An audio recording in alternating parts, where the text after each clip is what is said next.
பவித்ரா வணக்கம். சமீபத்தில் தமிழகத்தில் மின்கட்டண உயர்வு என்பது நடைமுறைக்கு வந்தது. அதன்படி தமிழகத்தில் 5 விழுக்காடு என்ற அளவில் மின்கட்டணமானது உயர்த்தப்பட்டது. இது பல தரப்பட்ட மக்கள் மத்தியில் மிகப்பெரிய எதிர்ப்பு எழுந்தது. குறிப்பாக இந்த மின்கட்டண உயர்வை கண்டித்து அதிமுக தரப்பில் நேற்றைய தினத்தில் பல்வேறு இடங்களில் போராட்டங்கள்லாம் மேற்கொண்டார்கள்.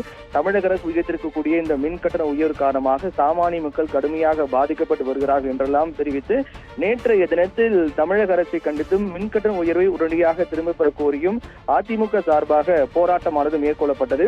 இந்நிலையில் இந்த மின்கட்டண உயர்வு தொடர்பாக தற்போதைய மின்சாரத்துறை அமைச்சர் தங்கம் தென்னரசு தொடர்பாக தெரிவிக்கையில், இந்த மின்கட்டண உயர்வுக்கு கடந்த அதிமுக ஆட்சிதான் காரணம் என்றும், குறிப்பாக இந்த மின்கட்டண உயர்வு பொறுத்தவரையில் ஏற்கனவே அதிமுக ஆட்சியில் உதய் மின் திட்டத்தில் போடப்பட்ட கையெழுத்து மற்றும் அதைத் தொடர்ந்து இந்த மின்சாரத்துறை என்பது சரியாக நிர்வகிக்கப்படவில்லை.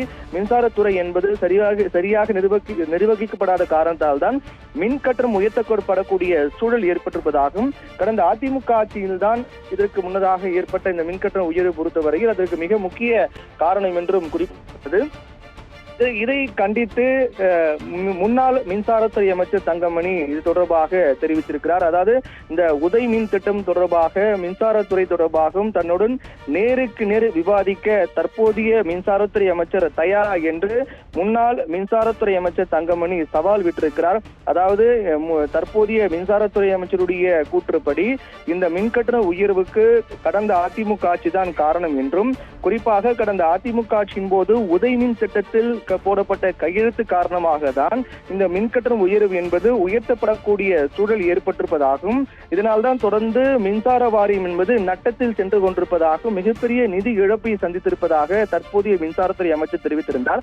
அதற்கு மிக முக்கிய காரணம் என்பது கடந்த அதிமுக ஆட்சி காலத்தில் மேற்கொள்ளப்பட்ட நிர்வாக நடவடிக்கை தான் என்றும், குறிப்பாக அப்போது அதிமுக மத்திய பாஜக அரசு அதிமுகவை மிரட்டி உதய் மின் திட்டத்தில் கையெழுத்து வாங்கியிருப்பதாகவும் முன்னாள் தற்போதைய மின்சாரத்துறை அமைச்சர் குற்றம் சாட்டியிருந்தார்.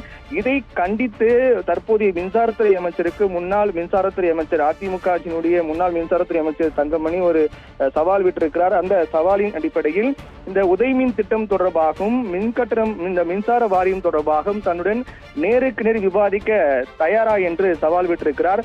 தற்போதைய திமுக அரசினுடைய நிர்வாகம் சரியில்லாத காரணத்தால் தான் மின்சாரத்துறை என்பது தொடர்ந்து நட்டத்தில் சென்று கொண்டிருப்பதாகவும், அப்படி என்றால் இதுவரை பலமுறை மின்கட்டணம் உயர்த்தியும் தற்போதைய ஆட்சி காலத்தில் பலமுறை மின்கட்டணம் உயர்த்தியும் கூட ஏன் தொடர்ந்து நட்டத்தில் செல்கிறது என்றும், இதன் மூலமாக தற்போதைய மின்சாரத்துறை என்பது சரியாக நிர்வகிக்கப்படவில்லை, இது தற்போதைய ஆட்சியினுடைய செயலற்ற தன்மை காட்டுவதாக முன்னாள் மின்சாரத்துறை அமைச்சர் தற்போதைய மின்சாரத்துறை அமைச்சருக்கு சவால் விட்டிருக்கிறார். பவித்ரா.